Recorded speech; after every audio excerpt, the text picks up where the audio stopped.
Alors, bonjour à tous, bienvenue au webinaire. Aujourd'hui, on va parler de sous-traitance marketing. Je suis super excité du sujet, mais aussi des invités que j'ai avec moi. Fait que je suis en compagnie de Jean-Baptiste Lepezan, de l'Agence Beauvoir, puis de Laurence Mancé, de la SPCA Montréal. Moi, je suis Francis Desrochers, président cofondateur chez Hello Darwin. Sans plus tarder, on va y aller avec l'ordre du jour. Premièrement, je veux dire, on est sur Zoom, on est plusieurs aujourd'hui à être sur le webinaire. En tout temps, si vous avez des questions, tout ça, inscrivez-les dans le Q&A, questions-réponses en français. Pas forcément dans la section chat, je pense que ça va être plus simple pour nous d'y répondre en live directement avec vous. Puis je pense que toutes les questions sont la bienvenue. Évidemment, après la présentation d'aujourd'hui, on va vous faire parvenir par courriel la rediffusion, mais aussi le matériel qu'on va avoir vu aujourd'hui. On va regarder plein d'outils qui peuvent être, selon moi, super pertinents là, dans un projet de sous-traitance, que ce soit marketing ou dans d'autres sphères pour votre entreprise. Fait qu'attendez ça assez rapidement, là, normalement, dans la journée ou au plus tard demain, vous allez recevoir ça. Ordre du jour, on va commencer par se présenter. Par la suite, j'ai le goût de mettre un peu la table sur c'est quoi le contexte économique, la sous-traitance, les différences ou du moins les changements qu'on a observés en 2024 sur la plateforme Hello Darwin.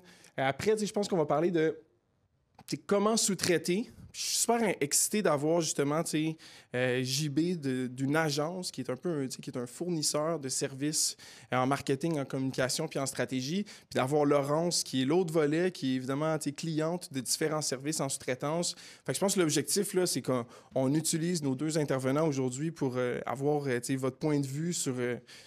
comment est-ce que vous vivez ça, travailler avec une agence, sous-traiter, autant la planification que la gestion de cette relation-là. Puis moi, évidemment, je suis quasiment plus de la parure là-dedans, mais je pense que je peux amener mon grain de sel au niveau des choses qu'on a vues dans le macro de tout ça. Finalement, on veut vous donner des outils, des trucs ou des questions à poser, tout ça. Puis c'est à peu près ça pour commencer. Fait que qui sommes-nous? JB, je te laisse te présenter. Bonjour, donc je m'appelle Jean-Baptiste, je suis président et fondateur chez Beauvoir Agence Créative. Donc Beauvoir, c'est une agence évidemment créative, mais 360. Donc on accompagne nos clients, beaucoup d'OBNL, des entreprises, des PME aussi, dans vraiment la création des marques et le déploiement des marques sur une grande variété de supports. Moi, je fais ce métier-là depuis 25 ans, donc ça fait à peu près 25 ans que j'accompagne des clients justement dans leur sous-traitance de leur marketing et avec Beauvoir depuis une quinzaine d'années. Donc, merci de me recevoir aujourd'hui. Super. Laurence? Oui, donc moi, je suis la directrice générale de la SPCA de Montréal. La SPCA de Montréal, en fait, c'est le plus gros organisme de protection des animaux au Canada, puis le plus gros refuge au Québec. Donc, on accueille des animaux, mais on les défend aussi. Et même si on est un organisme à but non lucratif, on sous-traite beaucoup de choses. On a d'ailleurs travaillé avec Hello Darwin pour sous-traiter différents volets. Donc, je suis vraiment contente de pouvoir en parler aujourd'hui. Très nice. Je vous dirais que quand j'ai fait ma liste d'invités potentiels, vous étiez les deux mes premiers, autant pour clients que fournisseurs. Fait que j'étais, en tout cas, je vous l'ai dit un peu avant, mais je suis super reconnaissant que vous soyez là aujourd'hui avec nous. Je pense que ça va être vraiment excitant justement à cause de votre perspective. Je ne savais pas non plus pour l'ampleur de la SPCA par rapport au reste. Très cool. De mon côté, Hello Darwin, j'imagine que la plupart, vous nous avez donné vos informations à un certain point, fait que j'ose croire que vous savez qui on est. On a beaucoup évolué dans les dernières années. Essentiellement, on se spécialise dans aider les entreprises à prendre des bonnes décisions d'affaires. La plus grande sphère de ça, selon moi, où ça va vraiment prendre forme, c'est vraiment au niveau de comment est-ce que tu devrais acheter intelligemment pour ton entreprise. Acheter intelligemment, la sous-traitance, pour moi, est une sphère super importante là-dedans. Fait qu'on a une plateforme qui vous aide à trouver des fournisseurs de services dans tout ce qui touche le marketing, la communication, la technologie. Puis on vous aide, dans le fond, à valider avec quel type de fournisseur vous devriez travailler. On vous aide à qualifier votre projet. Puis finalement, c'est une plateforme qui vous permet de faciliter vos appels d'offres. On a aussi lancé un service d'aide au démarchage puis à l'application de subventions. On se rendait compte que, puis je vais en parler un peu, étant donné la situation économique, tout ça, il y a beaucoup de programmes de subventions qui valent la peine d'être connus, utilisés, puis qui viennent justement faciliter des investissements comme un projet de sous-traitance. Fait qu'on commence à accompagner nos clients dans ces volets-là depuis la dernière année. Maintenant, je vais commencer avec les observations que nous, on fait. C'est sûr que, tu sais, là, il va y avoir certains chiffres, tout ça. Je dirais que, nous, on est relativement à 10 000 pieds d'altitude. C'est pour ça que je pense que c'est super pertinent d'avoir des gens qui sont dans l'écosystème, qui sont des acteurs clés de l'écosystème pour la discussion. C'est sûr qu'une des choses, c'est quand je regarde la sous-traitance en 2024, puis on n'a pas 25 ans d'expérience comme JB dans le domaine, mais depuis nos modestes débuts en 2017, c'est sûr que quand je regarde aujourd'hui le portrait de la sous-traitance, il y a 3 choses qui me viennent vraiment en tête. La première, c'est que le marketing est définitivement plus complexe qu'il l'était auparavant. C'est-à-dire que, autant au niveau de les acheteurs sont plus éduqués, les stratégies quick win, quick funnel, ce genre d'affaires-là, ça a fait l'ère du temps. Puis maintenant, je pense que les clients cherchent vraiment une qualité dans le contenu qu'ils vont consommer, la puissance de la marque qui est vraiment plus importante que dans des années précédentes où plusieurs PME avaient juste à se positionner au bon endroit, au bon moment, pardon. Fait que pour moi, ça, c'est la première chose. Le terrain de jeu est plus complexe, il y a plus de compétition, puis il y a plus d'éducation aussi au niveau des acheteurs. Le deuxième niveau, c'est évidemment tout ce qui est le contexte économique. Fait qu'on parle de pénurie de main-d'œuvre, on parle de ralentissement économique qui va venir consolider certains actifs d'entreprise. Fait que c'est pas toutes les entreprises qui, en ce moment, sont en essor économique puis qui veulent investir davantage pour augmenter leur top line, entre guillemets. Il y en a beaucoup qui veulent consolider les actifs qu'ils ont déjà fait dans les années précédentes. Après, on a, évidemment, on va revenir là-dessus, mais la COVID qui a beaucoup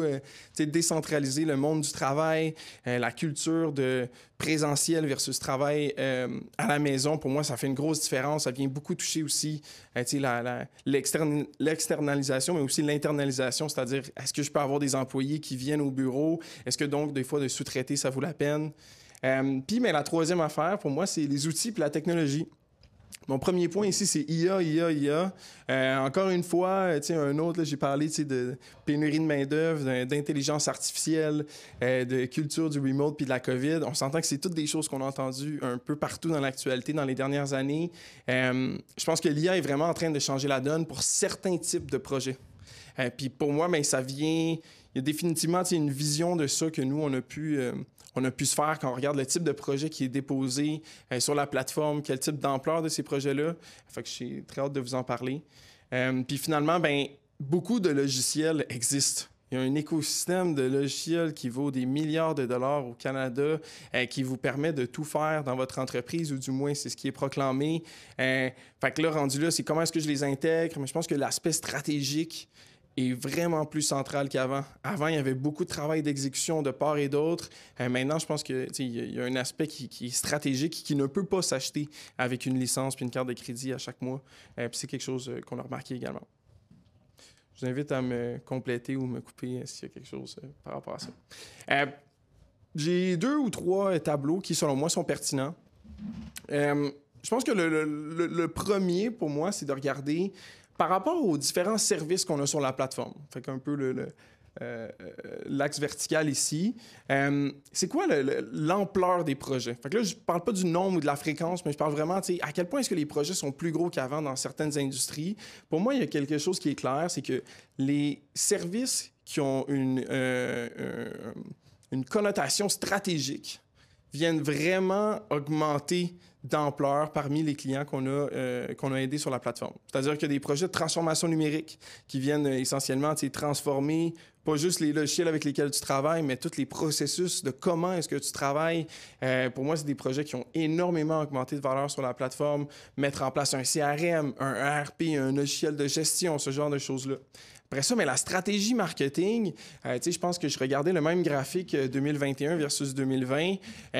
Pour moi, la stratégie marketing était beaucoup plus petite en termes d'importance que par exemple de l'achat média ou du marketing web, de la création de contenu, d'articles de blog. Ce genre de stratégie-là était beaucoup plus important en termes d'ampleur que ce qu'elle est en ce moment. Parce qu'on voit que ça s'est totalement inversé. Finalement, quand je regarde de la création de contenu, mettons justement la création d'articles de blog, c'est des services qui ont beaucoup diminué d'ampleur en général sur la plateforme. Puis de là, pour moi, il y a plusieurs hypothèses à ça. Ça peut être que c'est toutes des stratégies qui viennent augmenter que tu fais peut-être dans un contexte économique qui est plus favorable qu'en ce moment. Ça peut être que, bien évidemment, il y a de l'intelligence artificielle là-dedans qui vient faciliter du moins une partie du travail d'exécution en création de contenu. Fait que, il y a différentes choses là-dedans. Je pense qu'en général, il y a eu beaucoup plus d'incitatifs financiers. Fait que, j'ai parlé un peu plus tôt qu'on faisait des subventions, beaucoup plus d'incitatifs en ce moment au niveau de consolider son actif, d'être plus efficace, tout ça, qui sont peut-être moins des sphères de créer des choses, d'ajouter des cordes à son arc. Par contre, d'avoir une bonne stratégie, de savoir où est-ce qu'on s'en va, de parler à ses équipes, tout ça, de faire des services en ressources humaines, pour moi, c'est toutes des choses qu'on a vues augmenter en ampleur. Deuxième chose, je regarde après ça les industries qui en ont bénéficié, puis je remarque qu'il y a une grosse variation. C'est pas la même réalité d'une industrie à l'autre. Pour moi, une des choses là-dedans, dans un contexte économique qui est plus fragilisé, c'est sûr que des entreprises en technologie qui ont connu des années complètement folles dans les années 2020, 2021, tout ça, pour moi, en ce moment, sont beaucoup plus fragiles puis prudentes avec leurs investissements en général. C'est quelque chose qu'on a vraiment remarqué dans le dernier quart. Même chose avec l'immobilier qui, pour moi, a vraiment descendu en général, probablement les taux d'intérêt. Il y a un paquet de facteurs qui sont principalement économiques, selon moi.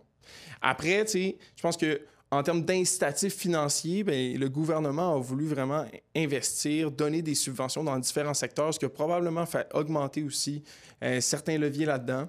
Mais pour moi, je trouvais que c'était quand même intéressant de voir ça. Je regarde OSBL qui était à 0,37. Pour moi, OSBL avait déjà une grosse sphère. Là, on regarde vraiment l'augmentation par rapport à la période précédente. Fait que je ne vous montre pas les chiffres ultimes, parce que je crois que ça serait un peu biaisé de ma part de vous montrer ça. Mais en termes d'augmentation, pour moi, il y a vraiment une frappante différence d'une industrie à l'autre en ce moment. Finalement, mon dernier rapport, après ça, j'arrête de vous achaler avec des chiffres, c'est au niveau des subventions, des incitatifs économiques. Quand je regarde les 3 dernières années, disons 2023, 2022, 2021, l'augmentation des projets qui nécessitaient ou qui utilisaient un levier financier gouvernemental est quand même assez frappante. Je pense que j'ai 49 % des projets qui nécessitaient, une augmentation, de 49 % des projets qui nécessitaient ce type d'aide-là.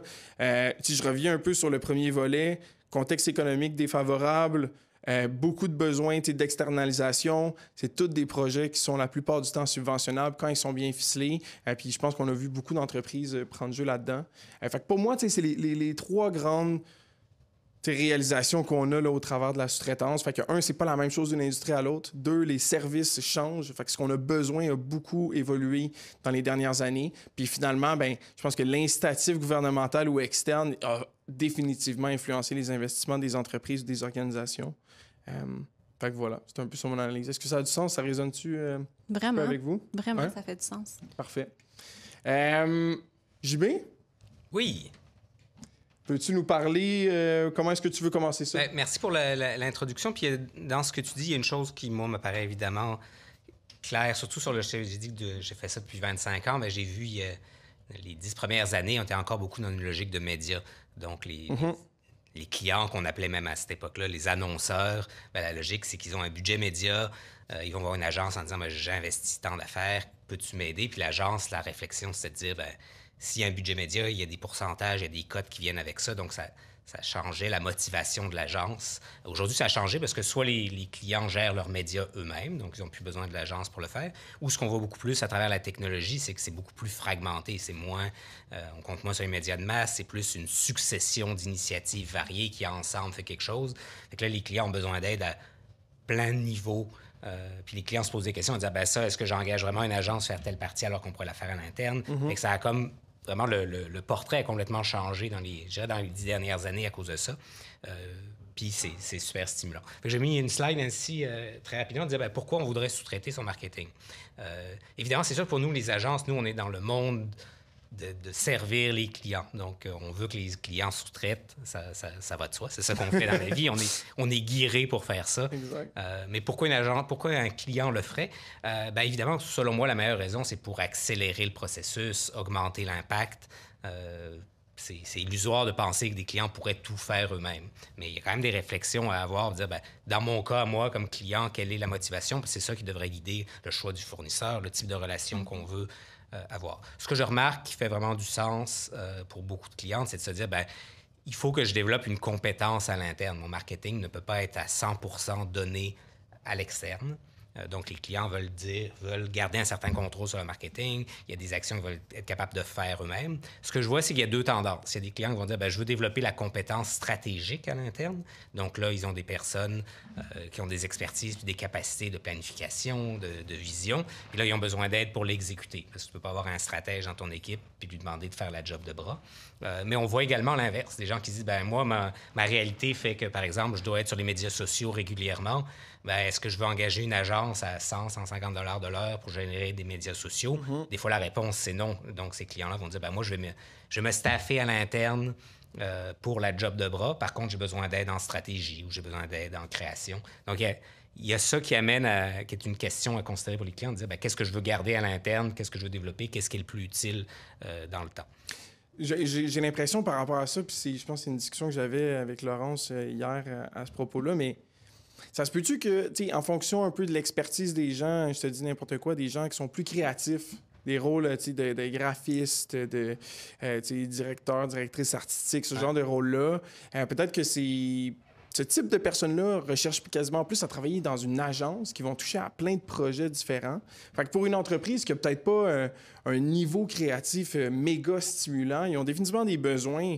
Est-ce qu'après, j'ai l'impression que le comparatif pour un employé potentiel de dire « OK, je m'en vais travailler dans une agence parce que je peux toucher à 40 différents clients par année versus travailler sur la même brand, comme employé dans l'entreprise, il faut vraiment, dans ce cas-là, il faut vraiment que l'entreprise pour laquelle je travaille, ça soit ultra stimulant les besoins créatifs qu'ils ont. Fait que j'ai l'impression qu'il y a aussi juste un enjeu de même recrutement pour des clients pour ce type de rôle-là. Là. Exact. Bien, je pense que ça ajoute à ce facteur-là toute la ponctualité de la chose, dans le sens où est-ce que, à quelle fréquence j'ai besoin de cette expertise-là.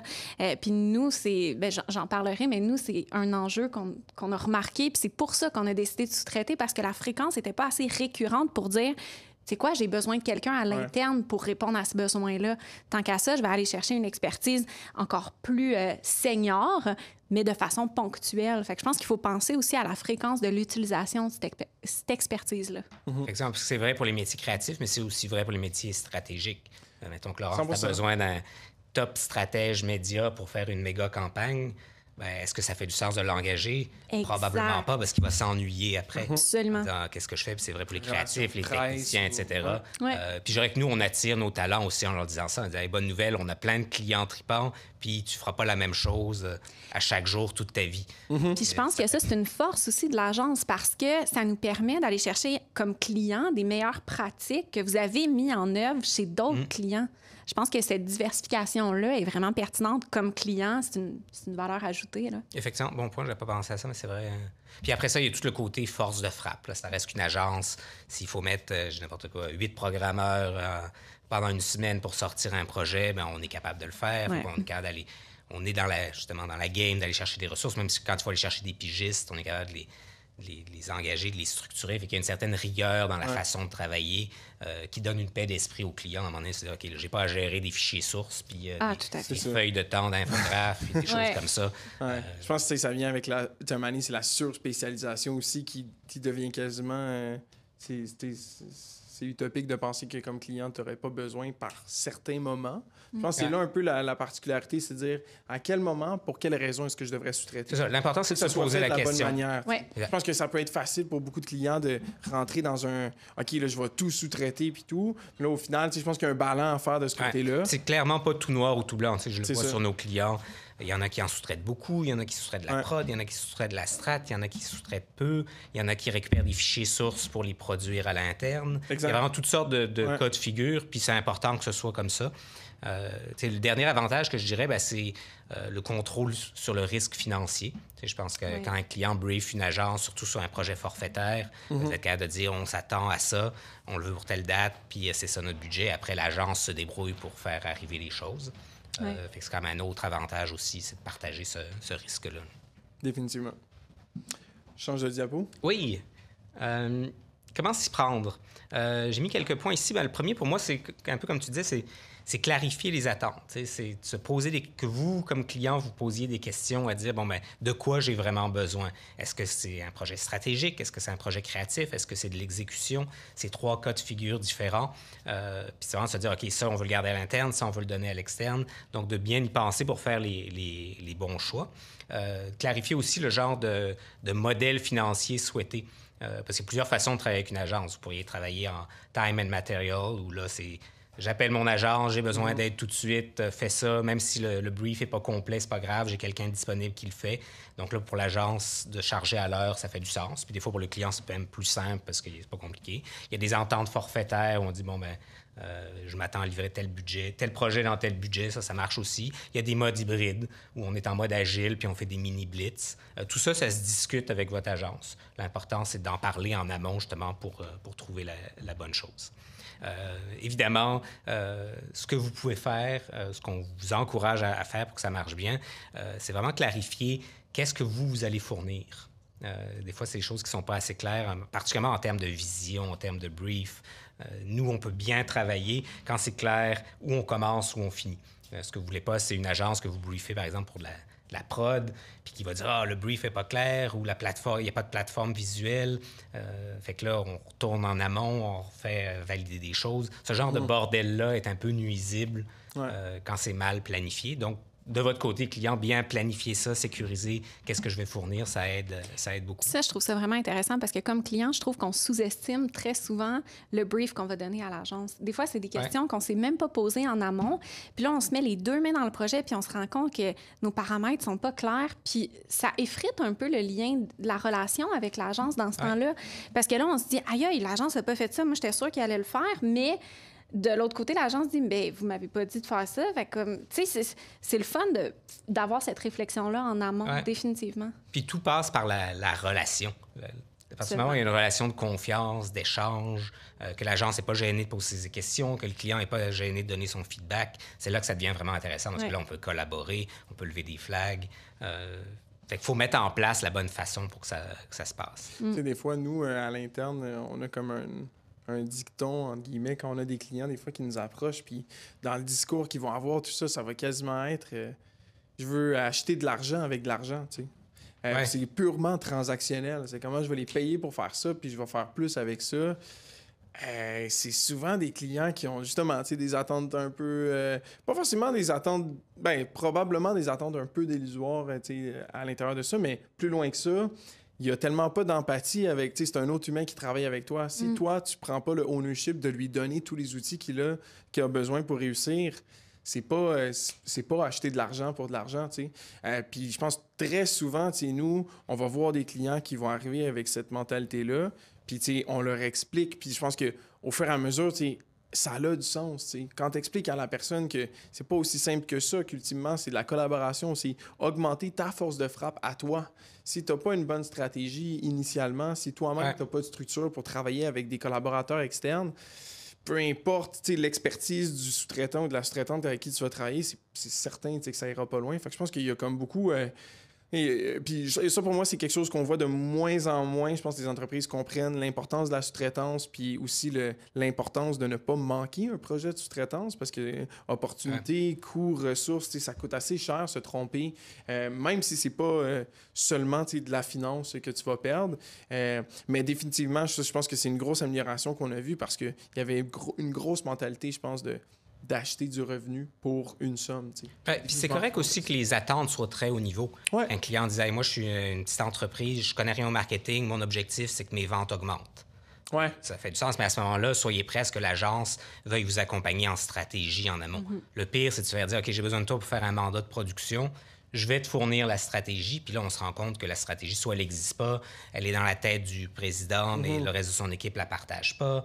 Fait que là, ça crée des situations où l'agence peut difficilement être responsable du produit final s'il y a des bouts qui ne fonctionnent pas. Puis les clients ne devraient même pas se gêner de dire « OK, ben moi, je ne suis pas sûr si ma stratégie est bonne ou je ne sais pas trop où m'en aller. Pouvez-vous faire un mandat spécifique pour ça? » On aime mieux faire un petit mandat en amont, bien être sûr de bien tout enligner, que de faire un espèce de gros budget annuel avec trop d'éléments lousses où ça va finir par déraper. Oui, puis ça, je pense que c'est un learning comme client aussi de rentrer dans une relation avec une agence avec beaucoup d'humilité, dans le sens où est-ce que je trouve qu'on sous-traite une expertise, mais il faut l'écouter, cette expertise-là aussi.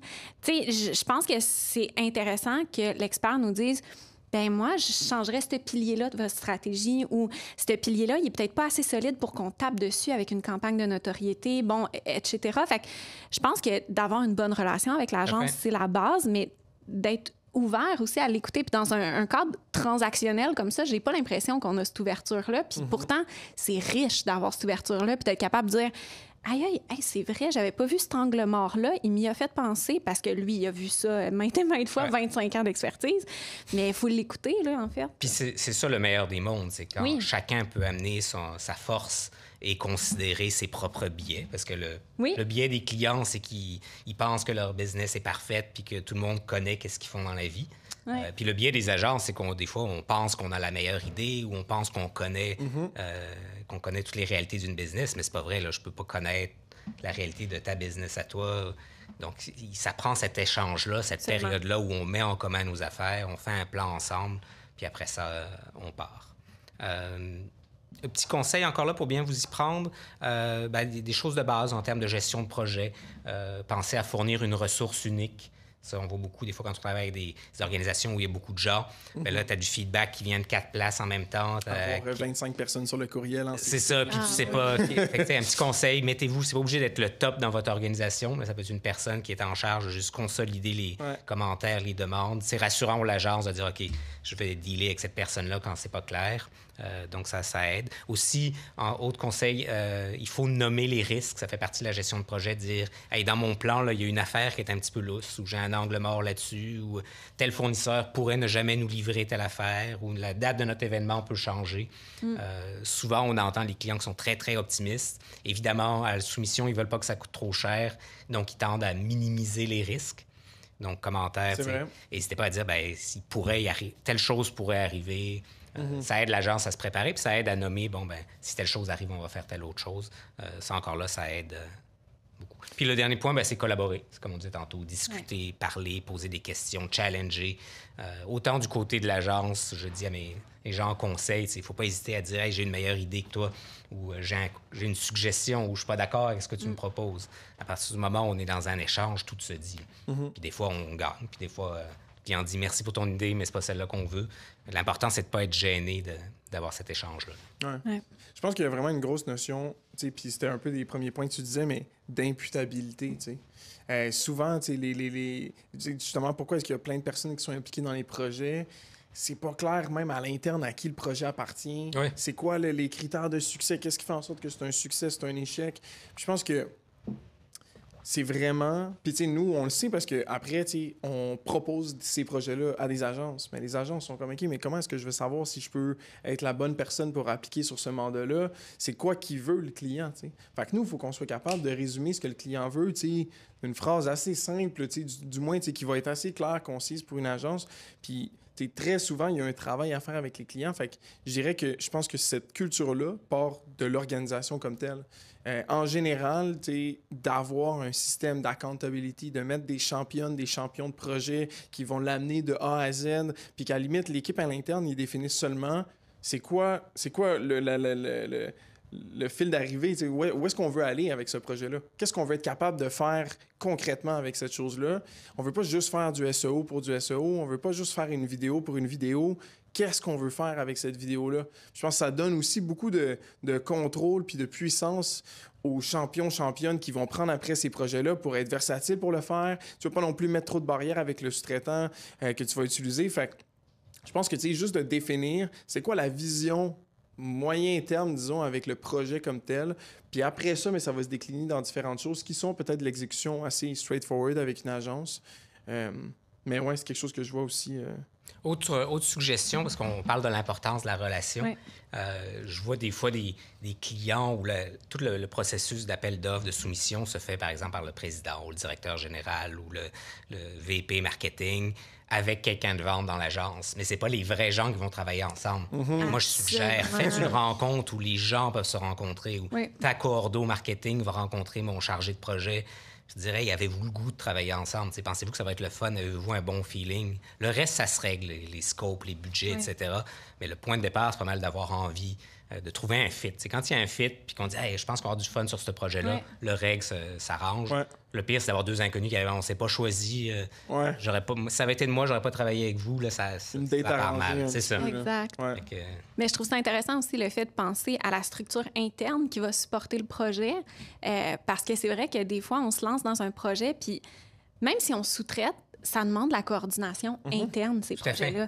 Tu sais, je veux dire, oui, on met toute notre confiance dans une agence, mais de coordonner les allers-retours à l'interne, bien, c'est nécessaire. Ça demande de la coordination. Puis vous voulez pas une agence qui fait tout dans son coin sans vous parler puis qui arrive le dernier jour avec le résultat. Là. Fait que c'est le fun de penser, effectivement, qui va être le championne de projet, puis ça va être quoi nos canaux de communication pour les allers-retours, ça va être quoi notre échéancier, là, notre rétro-plan, etc. Je trouve ça intéressant que toutes les parties prenantes soient informées. Fait que de réfléchir en amont à la structure interne qui va supporter le projet, je pense que c'est essentiel. Effectivement. Après, tu sais, moi-même, j'ai déjà été coupable de ça. Tu as une idée, t'es excité, tu vois une opportunité. Je pense que c'est... Il y a comme un mané, tu veux aller vite des fois aussi. Puis ça, je sais que c'est très Hello Darwin, comme mentalité. Je sais pas si c'est ça partout ailleurs, mais nous, après, ce qu'on va faire, c'est que on va être conscient de ça. OK, on est parti vite pour ça. Faut qu'on revienne en arrière. Faut pas qu'on pense que la structure organisationnelle, les valeurs du projet, le brief, tout ça, c'est complet. T'sais.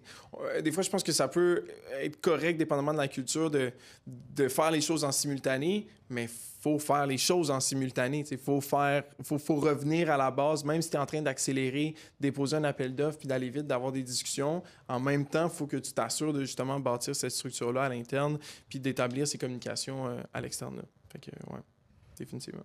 J'avais une dernière slide. Oui. Plus quelques facteurs de succès. J'ai séparé en différents... Ça couvre un peu ce qu'on a déjà dit, là, mais mettre au clair les attentes, les KPI, les deadlines.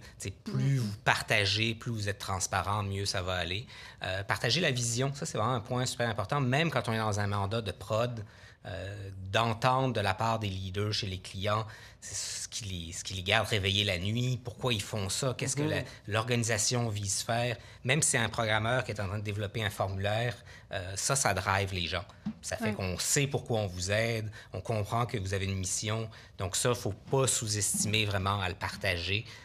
C'est efficace. Rigueur, évidemment, je dirais de ne pas sous-estimer le côté documenté.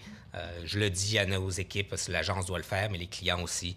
On a un appel, on s'est entendu sur quelque chose, on peut-tu résumer un courriel? J'ai un brief, je t'envoie un document. C'est des petits détails, mais ça aide tellement le processus. Ça aide toutes les irritants, souvent dans un projet, sont en gestion de projet. Souvent en création, tout va bien, en stratégie, tout va bien. C'est plus dans le day-to-day, sur des petits détails que des fois les relations accrochent. Puis ça, c'est tellement simple à éviter en étant juste un petit peu organisé. Ben, même en création puis en stratégie, tu parlais justement d'aller vite. Moi, il y a un de mes anciens patrons qui m'avait dit « Le projet va être aussi bon que ton brief. » En gros, là, s'il te manque de l'information dans ton brief, c'est pas l'agence le problème, c'est ton brief le problème. Ça sous-entend que peut-être t'as même pas l'information puis t'es pas exactement. Fait que, tu sais, c'est vrai aussi de partager la vision, de pas sous-estimer plus d'informations que pas assez, en fait. Puis c'est vrai que des fois, tu sais, comme nous, on l'a vécu, de recevoir une créa, puis on se dit « Aïe, mais c'est vraiment pas ce à quoi on s'attendait. » Mais quand on retourne dans le brief, bien, ça répond exactement au brief, en fait. C'est notre brief qui était incomplet, puis il manquait le thought process, il manquait le contexte, il manquait... Fait que je pense que ça aussi, c'est important. Tu sais, même si on veut aller vite, il y a quand même un minimum à faire. Puis, là. Des fois, les clients ont un peu la pensée magique. Avec tout le respect que je dois aux clients. Là, mais de se dire, je sous-traite à une agence, c'est des pros, ils vont tout figurer ça tout seuls.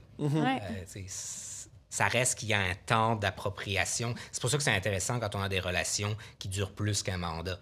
Je pense que les agences deviennent réellement performantes quand on accumule les différents mandats avec un...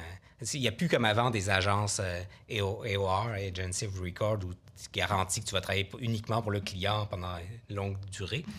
Par contre, quand on fait des mandats réguliers, on connaît la pratique, on connaît le brand, on connaît l'industrie. Fait que ça ajoute vraiment dans la valeur de la relation. Là. Un peu de similarité avec une embauche que tu vas faire à l'interne. C'est ça que j'allais dire. En fait, ce qu'on voit sur les clients avec qui on travaille souvent, c'est qu'on est on devient une extension de leur équipe. Exactement. Puis à ce moment-là, nos employés deviennent, au même titre que vos employés, des gens qui ont envie de faire une différence, qui ont envie de contribuer, qui ont envie d'être reconnus quand ils font des bons coups. Fait qu'à partir du moment où on met ça en commun, que justement les gens partagent la vision, puis qu'ils apprécient le client, bien, c'est beaucoup plus facile. C'est plus juste une relation de business à business où je suis un fournisseur, tu es un client. Dans le quotidien, les équipes travaillent ensemble, puis c'est ça qu'on veut, c'est ça qui fait des bons projets. Oui, vraiment. On en parlait hier, justement, puis moi, je disais, quand je sous-traite, c'est un de mes critères, que j'embauche comme si j'embauchais un employé à l'interne, en fait. Fait que je veux m'assurer qu'il y ait un fit organisationnel, qu'il y ait un fit de personnalité, comme tu disais. Tu sais, pour moi, c'est important parce que c'est vraiment une extension de notre organisation, les agences. Tu parlais de KPI, mesures de succès. Une des manières que je perçois ça, puis des fois, j'explique à des entreprises qui souhaitent sous-traiter, c'est de demander à l'agence c'est quoi les facteurs de succès ou le KPI qu'elle va te montrer. Ça peut aussi te donner une idée de leur ADN. Une entreprise qui va mesurer le nombre de visibilité versus le nombre de conversions versus tes taux de conversion. Une agence qui est vraiment plus axée sur le taux de conversion, tout ça, mais pour moi, c'est une agence qui va être bonne pour tout ce qui est mandat d'optimisation de conversion, marketing web, ce genre de choses-là. Une agence qui va faire de la stratégie, ben, il faut qu'elle utilise d'autres facteurs de succès selon moi que ça. Puis ça va aussi témoigner un peu, c'est quoi la... je pense que c'est un bon truc pour un client qui souhaite sous-traiter de dire c'est quoi ton typique dashboard que tu envoies à tes clients ou c'est quoi le typique rapport de performance que tu envoies à tes clients. Est-ce que c'est un coût par millier? Est-ce que c'est un sondage qui a été fait sur la reconnaissance de ta marque auprès de ta clientèle cible? Je pense que ça peut te donner une bonne idée de l'ADN, du type d'agence, évidemment, de quel type de service est-ce qu'ils vont faire. Si je cherche vraiment une agence, évidemment, qui veut faire... justement du marketing web, ben, je m'attends à ce qu'ils me montrent un peu mes positions sur Google, par exemple, dans les moteurs de recherche. Je ne m'attends pas à ce qu'ils me disent le nombre de fois qu'on a parlé de moi ou qu'on a même recherché mon nom sur Google, peut-être, qui pourrait peut-être être plus un facteur de ma marque comme telle ou d'autres stratégies de marque. Fait que, les KPI, c'est un sujet, effectivement, de discussion à avoir en amont.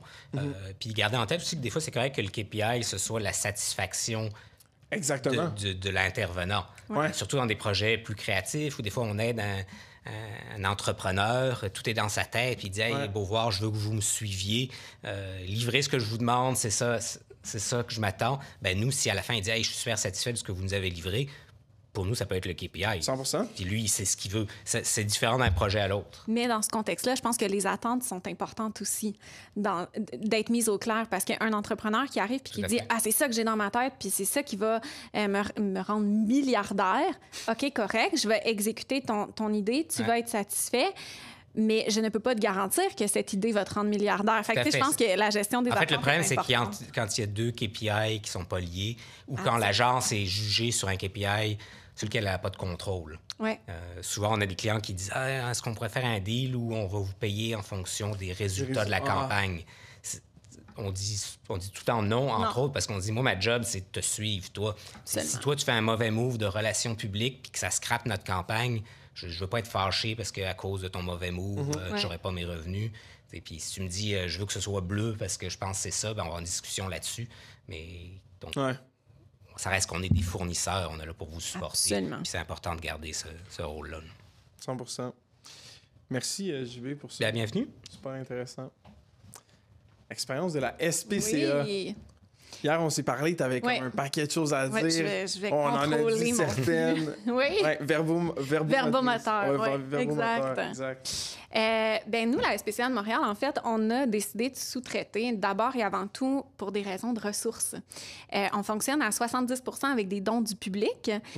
Et donc, c'est vraiment important que l'utilisation de chaque dollar, en fait. Puis ce qu'on s'est rendu compte, c'est qu'on avait besoin de plein de choses, mais de façon ponctuelle. Fait qu'on se disait, si on embauche une ressource à l'interne, il faut qu'elle soit capable de faire de la stratégie, il faut qu'elle soit capable de faire du graphisme, il faut qu'elle soit capable... Finalement, on cherchait une licorne. Tout suisse. Exact, qui allait nous coûter un bras, une jambe, un rein. Et donc, on a décidé de sous-traiter puis de bénéficier des expertises de diverses agences, en fait, là. Puis c'est super bénéfique parce que c'est ça, on s'est rendu compte que les expertises qu'on allait solliciter, c'était pas assez récurrent pour dire, tu sais quoi, ça vaut la peine d'embaucher à l'interne. Puis il y a des expertises même qu'on avait à l'interne qu'on a décidé de sous-traiter aussi. Puis j'en parlerai un petit peu plus loin, là, mais c'est principalement au niveau des relations de presse. Je sais pas, ouais, c'est ça. Donc, en fait, nous, la SPCA de Montréal, on a décidé de sous-traiter à différentes sauces, principalement nos campagnes de sollicitation. Donc, on a décidé de sous-traiter pour tout ce qui est stratégie de campagne de sollicitation, les communications externes. On a décidé de sous-traiter aussi le graphisme. Mais encore une fois, j'ai des équipes assez solides à l'interne qui connaissent bien ma marque, qui connaissent bien ma cause et qui coordonnent ça. Et effectivement, c'est hallucinant le besoin de coordination qu'on a quand on sous-traite. Et on a sous-traité les relations publiques. Puis les relations publiques, pour moi, ça, c'était un exemple d'un sous-traité qui fonctionne bien, en fait. On avait quelqu'un à l'interne avant qui faisait des relations publiques, mais on s'est rapidement rendu compte que c'était une expertise et... moi, je suis allée avec une firme en relations publiques parce que la personne à l'interne, elle avait le contact d'à peu près 400 journalistes, alors que la firme avec qui je travaille, elle a plus de 3000 contacts dans sa base de données. Comme elle a beaucoup de clients, elle peut se permettre aussi d'aller chercher des outils de reporting. Et donc, ça me donne accès à combien d'impressions j'ai eues, etc. Chose que moi, je peux pas me permettre d'acheter, là. Fait que ça, pour moi, c'est un exemple concret de pourquoi c'est important de sous-traiter parce que c'est des outils que j'aurais pas pu me payer. C'est une liste des clés de clients que j'aurais pas pu, des portes que j'aurais pas pu ouvrir, en fait. Et mon organisation en bénéficie là, parce que, je vous l'ai dit, on fonctionne avec des dons, fait que c'est important, ce rayonnement-là. Mais encore une fois, ce qu'on a sous-estimé, puis justement, les relations de presse, ça en est un. On s'était dit, OK, tu sais quoi, c'est eux qui vont gérer de A à Z nos relations de presse. Sauf que ça nous prend quand même quelqu'un à l'interne parce que le porte-parole, bon, c'est moi, je suis à l'interne. Fait que ça prend quelqu'un qui va coordonner avec moi, avec mon agenda. Ça prend quelqu'un qui va être capable de dire, tu sais quoi, ce sujet-là, il n'est pas prioritaire. J'ai, dans ma stratégie globale, ça s'inscrit là. Fait que je veux ce sujet-là d'abord. Puis, fait qu'il y a quand même beaucoup de coordination à l'interne qui est nécessaire. Puis, on parlait d'ajouter une ressource. Ça, pour moi, ça fait partie des critères, mais il ne faut pas sous-estimer non plus le onboarding d'une agence. Tout à fait. Moi, je me suis rendu compte, justement, dans certains projets, notamment nos campagnes de sollicitation, c'est notre bread and butter, nos campagnes de sollicitation. On ne peut pas se lancer avec un nouveau partenaire comme ça en claquant des doigts. Il faut vraiment qu'on présente notre organisation, c'est quoi la ligne à ne pas franchir. On fait de la défense des animaux, de la protection des animaux et des do's and don'ts. Puis tout ça, il faut qu'on l'apprenne à l'agence. Puis je me suis rendu compte que toutes les fois qu'on a onboardé des agences, on l'a peut-être fait sur le coin d'une table, puis ça a pris vraiment plus de temps et beaucoup plus d'aller-retour dans les premiers projets parce que, on peut pas dire pet, on dit animal, on peut pas dire... Puis tu sais, c'est tous des petits trucs qui sont propres à l'interne. Fait que ça, moi, s'il y a quelque chose que j'ai en tête, c'est quand, oui, même si on veut aller vite, il faut prendre le temps de bien faire les choses, vraiment. Puis au final, ça va nous rapporter parce que c'est moins d'heures si c'est bien briefé, si c'est bien présenté. Aussi, ce qu'on voit de plus en plus, c'est des clients qui, justement, prennent le temps de documenter ça. Ils vont travailler une stratégie de marque. Puis, par exemple, dans la stratégie de marque, on va mettre un lexique. Parce que même, ils savent qu'ils vont soit passer un certain nombre d'employés ou qu'ils vont travailler avec plein d'autres agences. Puis, ils disent, la réflexion que mon agence a faite, je veux être sûr que tout le monde puisse la lire, la comprendre. Donc, de s'organiser, sachant que tu fais de la sous-traitance, ça aide pour onboarder, par exemple, plein de sous-traitants. Ah, absolument. Puis nous, c'est ça. Ça nous a permis, en fait, d'aller chercher plein de sous-traitants, de mettre en place des documents, donc des chartes graphiques, des chartes rédactionnelles, etc. Puis c'est des documents qui sont tout le temps en mouvement, en fait, qu'on fait évoluer. Puis les agences avec lesquelles on travaille ont accès à ces documents-là. Puis on les fait évoluer. Les agences évoluent avec nous aussi dans notre puis surtout, si tu as plusieurs agences, je pense que tu veux maintenir la cohérence de ta marque, la cohérence de tes messages. Tu veux pas que chaque agence se mette à interpréter puis à t'amener sur une nouvelle track. Non, tout à fait. Puis très souvent, la stratégie globale, elle est à l'interne. Fait que ça nous prend un gardien aussi de cette stratégie-là. Puis il faut s'assurer que même si je travaille avec une agence X puis une agence Y, bien que mes deux stratégies s'intègrent dans ma stratégie globale. Fait que la coordination, là, c'est à ne pas sous-estimer dans ce genre de projet-là. Puis j'allais dire, je pense qu'au début, c'est long, c'est énergivore faire ces documents-là. Absolument. Mais au fur et à mesure que tu les réutilises, comme tu dis, tu les fais évoluer. Oui. Maintenant, tu sais, le delta, tu sais, c'est beaucoup plus simple, j'imagine, pour vous de maintenir cette uniformité-là sur la documentation et l'information que vous donnez à vos fournisseurs. Puis là, peut-être même que tu as quasiment un processus d'onboarding d'agence. Tu sais, c'est sûr, pour moi, une culture de sous-traitance. T'es efficient là-dedans. Ouais. Ta vie, c'est de faire des briefs, de mettre à jour tes documents, de qui on est, c'est quoi nos valeurs, etc., pour être super rapide quand tu travailles avec une agence. Puis c'est là que tu vas capturer le plus de valeur, au final, avec l'agence. Absolument. Puis moi, je trouve que ça ajoute même de la valeur interne. Ouais. La SPCA de Montréal, là, c'est 185 employés. On n'a pas l'opportunité de toujours partager de l'information clé à tous ces employés-là. Il y a différents niveaux d'employés aussi, mais ces documents-là, oui, on les partage avec des agences, mais on peut les partager à l'interne. Ah oui. Tu sais, nos lignes de presse, mon équipe de réception, je suis contente quand je les entends partager nos lignes de presse aux clients au téléphone. Fait que c'est vraiment pas du temps perdu parce que non seulement ça optimise notre relation avec l'agence, mais pour moi, ça crée une marque employeur beaucoup plus forte, puis des messages qui sont cohérents in and out l'organisation. Là. Tu sais, mettre des mots là-dessus. Ah ouais. Écrire ces choses-là.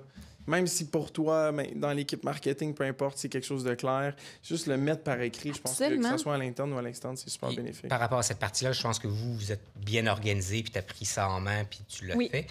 Il y a des clients, par contre, des fois, qui n'ont pas les ressources de faire ça. C'est aussi un mandat qu'une agence peut faire. Tout à fait. On vous aide à structurer vos communications, vos messages pour la sous-traitance, puis peut-être ce ne sera pas nous qui allons le faire, mais on va s'assurer de vous donner tous les documents, les guides, les outils. Puis c'est un investissement qui vaut la peine aussi. Il ne faut pas sous-estimer aussi le pouvoir ambassadeur de nos employés à travers ça. Tu sais, moi, je suis contente aussi quand j'ai des employés, des collaborateurs qui vont dans des soupers de famille puis qui parlent de la cause, mais qui en parlent comme on veut qu'elle soit partagée, tu sais. Fait que ça aussi, je trouve que c'est précieux. Tout à fait. Vraiment. 100%. Ouais. Je pense que j'avais une autre slide. Je te montre ça. C'était mes critères de sélection, oui. Oui. Comment est-ce que vous décidez? Ouais. Même, je suis curieux, même le projet de PR, est-ce que tu as quand même un statu quo qui est relativement satisfaisant? Tu as une personne qui s'en occupe, tout ça. Je comprends l'idée de dire, OK, on veut explorer, mais est-ce que ça part avec un projet test? Est-ce que c'est comme on fait une campagne puis on regarde comment est-ce que ça va? Puis après ça, comment est-ce que vous avez sélectionné, ou du moins, c'est quoi les critères que vous utilisez pour ça? Bien, pour tous nos sous-traitants, en fait, on a travaillé avec Hello Darwin, puis moi, j'ai adoré. Honnêtement, là, c'est pas une pub, c'est sincère. J'ai vraiment adoré le processus parce que je trouve que quand on sous-traite, là, on sait plus où se lancer. On sait plus où aller, quelle agence. Il y a du bouche à oreille.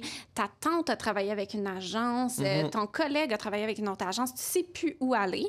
Moi, ce que je trouvais le fun avec Hello Darwin, c'est que j'ai partagé mon brief, j'ai partagé mon projet, puis une semaine, quasiment, j'avais 5 agences qui étaient intéressées par mon projet, puis j'avais confiance que ça allait être des agences de qualité. Moi, j'ai demandé à toutes ces agences-là une rencontre. Pour moi, c'était vraiment important parce que, comme je disais tantôt, c'est une extension de mon organisation. Fait que moi, j'avais besoin de vraiment voir est-ce qu'il y a un fit avec mes équipes. Puis effectivement... Moi, j'avais une personne qui était chargée de projet sur notamment la campagne de sollicitation, sur les relations de presse, etc. Moi, à l'époque, j'étais directrice développement et communication. Puis j'ai invité mon employé à venir à ces rencontres-là parce que, in fine, comme tu l'as dit, c'était lui qui allait collaborer avec l'agence. Fait que je trouvais ça important que lui aussi exprime, bien moi, c'est ça que je recherche chez une agence. Au-delà du créatif, voici la relation humaine que je veux derrière notre collaboration. Fait que ça, pour moi, c'était super important. Après, un autre critère, évidemment, il y a les ressources. Puis ça, je vais me faire l'avocat du diable, mais moi, je sollicitais pour des projets bien précis, notamment la sollicitation. Puis là, je me disais, moi, je veux une agence qui va me faire des campagnes de sollicitation. Puis les agences, je trouve, sont de plus en plus 360 et ils ont de plus en plus d'expertise à gauche, à droite qui sont superbes, qui sont bénéfiques. Mais moi, j'ai des agences qui m'ont présenté 100% de leur portfolio. Puis là, ils me disaient, mais nous, on fait de la sollicitation, mais on fait aussi des réseaux sociaux, on fait des montages vidéo, on fait ci, on fait ça. Je pense que comme client, c'est important de ne pas perdre de vue notre projet initial. Parce que j'aurais pu facilement me laisser aller avec une agence qui, justement, fait tout, mais qui ne répond pas pleinement à mon besoin initial. Je suis tellement content que tu parles de ça, j'y avais pensé. C'est vrai que des fois, même pour nous, c'est frustrant. de se faire dire, on vous a choisi parce que vous faites du design exceptionnel, puis que finalement, le mandat, il y a zéro design à faire. Exact. Fait que, vous nous avez choisi pour ça, mais dans le fond, c'est pas de ça dont vous avez besoin. Fait qu'effectivement, de définir c'est quoi le terrain de jeu, puis de dire, bon, ben, est-ce que cette agence-là fit dans mon terrain de jeu? Puis, vous faites tellement des belles présentations, c'est facile de se laisser prendre au jeu. En fait, je pense que c'est important comme client de ne pas perdre de vue ce côté-là. Puis, encore une fois, ben, de penser aussi à tout le temps puis l'investissement qu'on va mettre derrière cette relation-là. C'est long onboarder un employé, c'est long onboarder une agence. Puis je pense que c'est important aussi de prévoir ça parce que tu veux pas changer d'agence à toutes les semaines. Il y a un coût associé à ça, comme il y a un coût à un turnover d'un employé interne. Là. Ben oui. Fait que ça aussi, tu sais, la grandeur humaine, je trouvais ça... Ben, le match humain, je trouvais ça important. Puis dernier... critère, moi, j'avais besoin d'une agence qui était agile. Ce que je me suis rendu compte avec la SPCA, on était avec un gros paquebot avant, puis je trouvais ça le fun, sauf parce que tu bénéficies du gros nom, mais tout était difficile, tout était compliqué. C'était vraiment particulier parce que, justement, il fallait que je parle à une personne, puis c'est pas lui qui s'occupait de la mettre en ligne, puis il fallait que je parle à une autre personne. Donc, j'avais besoin d'avoir une agence à l'échelle humaine avec qui j'allais pouvoir collaborer. Puis, la SPCA de Montréal, c'est très tributaire de l'actualité. Donc, je voulais une agence qui allait être agile, pas justement un gros bateau à bouger à chaque fois. Fait que ça aussi, ça faisait partie de mes critères. Puis ça, ultimement, c'est votre ADN à vous. C'est propre à vous, un peu, cette réalité-là puis ces objectifs-là. Donc, je pense que c'est un peu ça, l'objectif, c'est de trouver chaussure à son pied là-dessus. Génial. Fait que... Merveilleux. Fait que je vais continuer. Des outils pour vous aider. Puis ça, c'est peut-être un peu plus de notre côté. On a beaucoup d'outils qu'on a développés. Puis ça, c'est suite à des discussions avec des clients puis sur plein de problématiques. Je vous dirais, puis évidemment, j'ai vu quelques petits commentaires qui ont déjà été répondus par ma collègue Anne-Julie au chat, mais essentiellement, moi, il y a plusieurs choses. On a beaucoup parlé de brief aujourd'hui. On a déjà des templates, des gabarits de brief, quoi mettre, à quel endroit, quelle information donner pour quel type de mandat. Donc ça, c'est définitivement quelque chose sur lequel on peut vous donner. C'est des documents qui sont gratuits en passant, là. Ça ne servira à rien de vendre ça. Test de culture, de style et de culture organisationnelle, super pertinent selon moi. Fait que ça, c'est au-delà de l'expertise, du besoin, du prix, du budget, de la soumission comme telle. C'est qui je suis comme marque, puis comment est-ce que mon agence va se positionner. T'sais, sur quel facteur est-ce que mon agence allait? Est-ce qu'elle est plus créative? Est-ce qu'elle est plus stratégique? Est-ce que c'est une agence qui va aller chercher de l'émotion, qui va être vraiment dans le concret, dans le quantitatif, tout ça? Fait que pour moi, c'est super important comme outil, puis on a plusieurs de nos clients qui utilisent ça à chaque projet, puis je pense que c'est super pertinent. Finalement, on a des outils aussi dans tout ce qui est grille d'analyse de partenaires.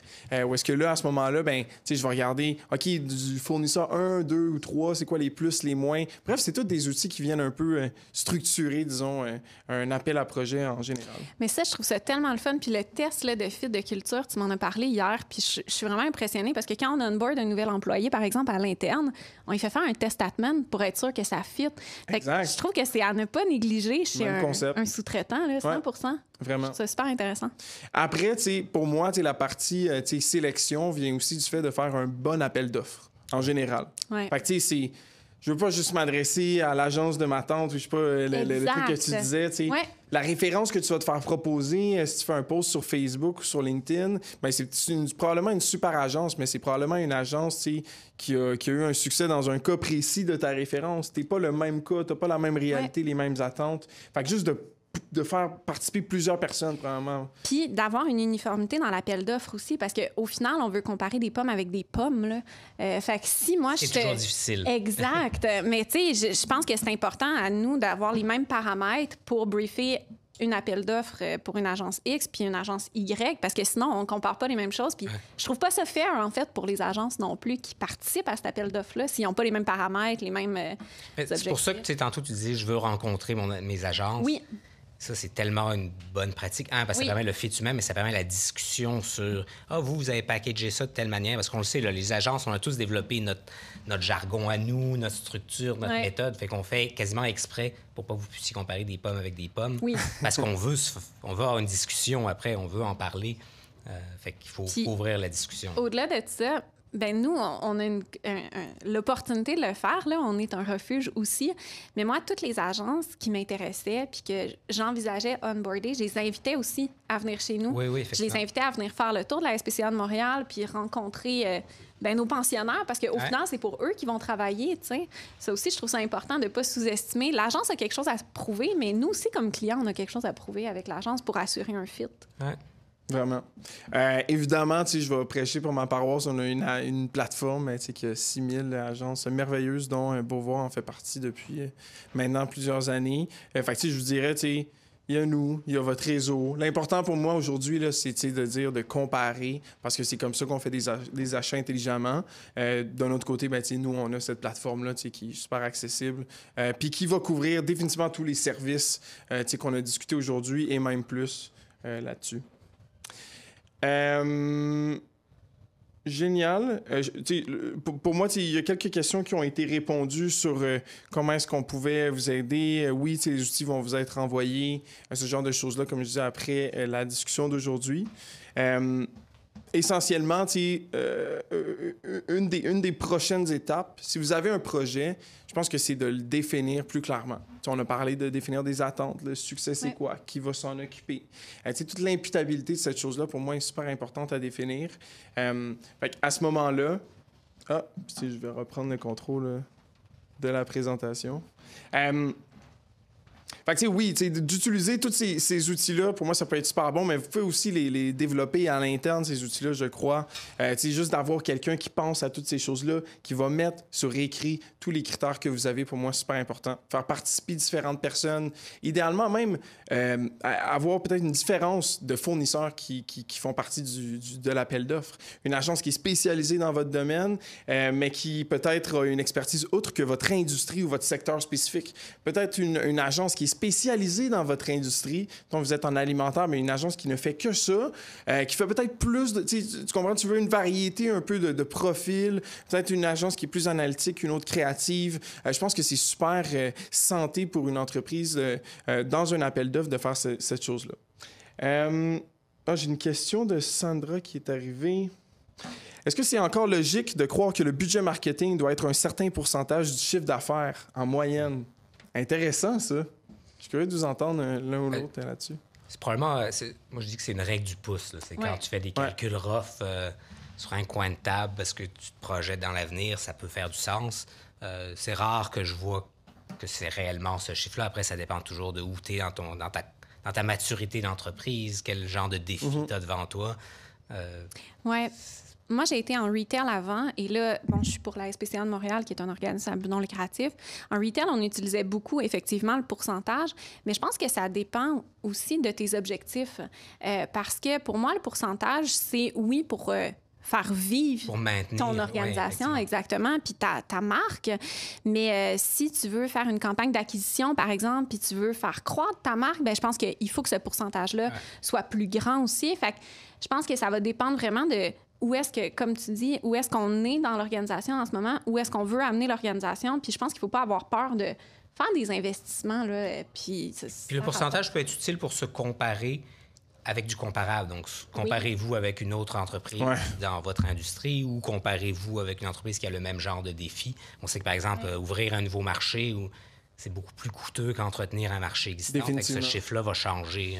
Oui, puis vas-y. OK, parfait. Mais j'allais dire, en marketing ou en acquisition de clientèle, de définir un coût d'acquisition moyen, c'est quoi le revenu, mon lifetime value, que je fais des calculs assez simples, mais qui, pour moi, ne sont pas maîtrisés par toutes les entreprises que je vois. C'est super important de connaître ça. Évidemment, c'est pas pour un mandat de création, mais pour certains mandats, de juste définir c'est quoi le coût maximum que je peux payer pour un nouveau client dans mon marché actuel, dans un autre marché, comme tu dis, JB, va définitivement être 2 chiffres différents, mais je pense que c'est super important de connaître ces 2 métriques-là. Puis, tu sais, tantôt, tu parlais de la diversification aussi des agences puis de leur expertise. Je pense qu'il faut faire preuve d'ouverture aussi comme client. Tu sais, moi, je suis un OBNL, puis j'ai été vraiment séduite par des agences qui ont travaillé notamment en retail. Puis je pense que c'est bénéfique d'aller chercher des expertises puis des pratiques dans d'autres industries. J'étais dans les cosmétiques avant, puis je m'inspirais beaucoup de l'alimentaire. Puis j'ai réussi à tirer mon épingle du jeu parce que je faisais des choses qui n'étaient pas tout à fait faites dans les cosmétiques, mais qui finalement, en fait, étaient bénéfiques pour les consommateurs cosmétiques, puis vice-versa. Fait que, je sais pas, je pense qu'il y a de quoi de riche d'aller voir un peu ce qui se fait ailleurs, puis de sortir des sentiers battus, même si c'est pas dans notre industrie. Pas juste de rester dans ces pantoufles là-dessus. Autre chose dont on n'a pas parlé, mais qui est quand même quelque chose qui a changé. Au début, tu parlais des tendances. Autrefois, pour l'avoir vécu, quand on était l'agence d'un client, on voulait tout faire pour le client. Puis on se disait, là, c'est moi ton agence, puis si tu vas voir quelqu'un d'autre, tu me trompes, là, quelque part. Ça a quand même évolué. Aujourd'hui, on le voit, nos clients nous amènent avec d'autres agences. Fait que la collaboration entre agences est importante. Puis des fois, tu peux avoir un coup de cœur sur telle agence pour sa créativité, puis dire, vous, j'aimerais ça que vous fassiez telle chose, telle autre agence fait telle autre chose. Absolument. Puis il y a des agences qui, naturellement, ont plus de facilité à collaborer, d'autres moins, mais ça peut quand même être intéressant. Puis je pense que nous, comme agence, on n'a plus le choix. Faut faire ça, faut accepter ça. On collabore avec des plateformes, on collabore avec l'intelligence artificielle, on peut collaborer avec d'autres agences, avec des clients à l'interne. Mais c'est ça l'objectif d'aller chercher des sous-traitants, c'est d'aller chercher des expertises clés. Ouais. Fait que si tu te dis, je suis prête à faire le compromis puis d'aller chercher des expertises moyennes, mais de rester avec toute la même agence, je pense que c'est pas optimal. Puis quand c'est fait de façon transparente et sincère, moi, j'ai pas mieux que d'aller brainstormer avec mon compétiteur, c'est sur mon projet, je sais qu'on va avoir du fun. Ce qui est plate, c'est quand le client le fait dans notre dos, mettons, puis qu'on le sait pas, tu l'apprends en dernière minute, ça casse des relations. C'est une question de relation. J'ai l'impression que vous pourriez parler longtemps. C'est bon. Mais j'adore la synergie, puis tout, je suis super heureux de ça, puis je pense que c'était ça l'objectif aujourd'hui. Il est 1h01. 1h02 même, fait que je vous remercie à toutes et à tous d'avoir participé. Merci Jean-Baptiste, merci Laurence. Merci super apprécié. Merci à toi. Je vous dirais, en général, vous savez où nous trouver. L'Agence Beauvoir qui est là, évidemment la SPCA qui carbure au don, on en a parlé. Fait que vous avez tous nos adresses, vous allez recevoir la rediffusion. Puis si vous avez d'autres questions, tout ça, moi c'est Francis Desrochers, francis@hellodarwin.com. Ça va me faire plaisir d'y répondre. Merci tout le monde. Merci Francis.